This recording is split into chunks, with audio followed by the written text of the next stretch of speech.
Hi, my name is Rodrigo and he is Mauricio. Hello. And we will show you today how to get the volume using integral calculus. We're going to show you how to get the volume, as my teammate Rodrigo said, using the DISC method in order to find out. We'll show you in a minute. Alright, so the first step is to sketch the graph. We'll show you and we'll put an image of a Coke because it's helpful and we suggest you to do it because it can show you how to do it like better. So now what you have to do is to draw different lines throughout the whole Coke. For example, we have the vertical line, we have another horizontal line which covers the first step, like the first part. Then we have a square root and also another square root which covers like that little curve that the Coke makes. Then we have a quadratic equation which covers a little turn in the Coke. Then we have a horizontal line which covers like a whole part of it. Then we have to cover like the whole curve that the Coke makes, and we also have another square root for that, like quadratic for that one. Then we also have another quadratic turning downwards to cover the next turn that we have. And afterwards we do another square root to cover the little tiny part of the Coke, almost the last one. And then we just cut it with a straight line that goes downward in order to recreate the whole Coke.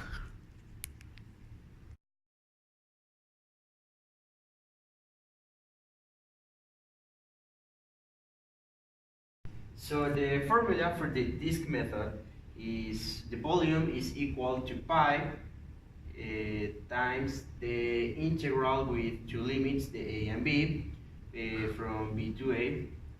And we have the function of x squared with the derivative of x. So if we see this line, from this we can substitute the values from to the real ones. So first of all, the limits. First we have 8.3 from this to this, so it's 8.3 from 8.3 to 8.94. So we have the limits. Then we have the line that is 363, and that is squared, and we have the derivative of x. And in a moment we will solve this. Okay. So to get the volume with the disk method, we have already explained the formula, so we'll solve it.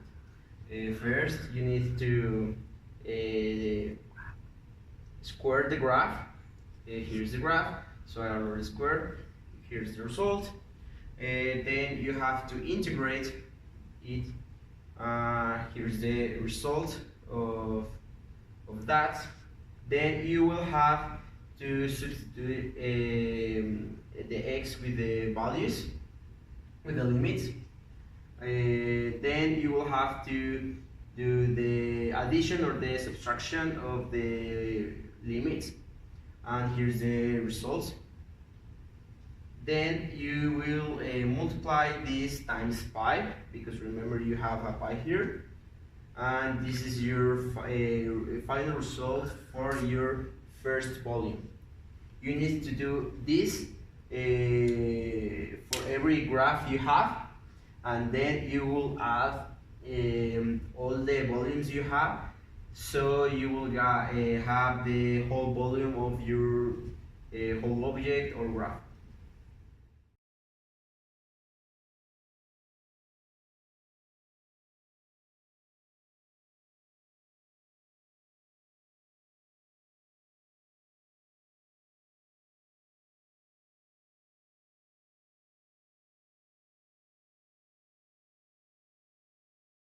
Okay, so as we said, you add up all the values and you end up getting this 27.044 units squared. You can see if this is right, either with a friend or an app. We suggest that.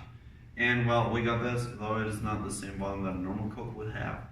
It is because of the size we took, which is 8.74 centimeters, and it is also represented on the graph. And this volume is representing this side and also what you call the rotation to get the other side. That will be all. Thank you.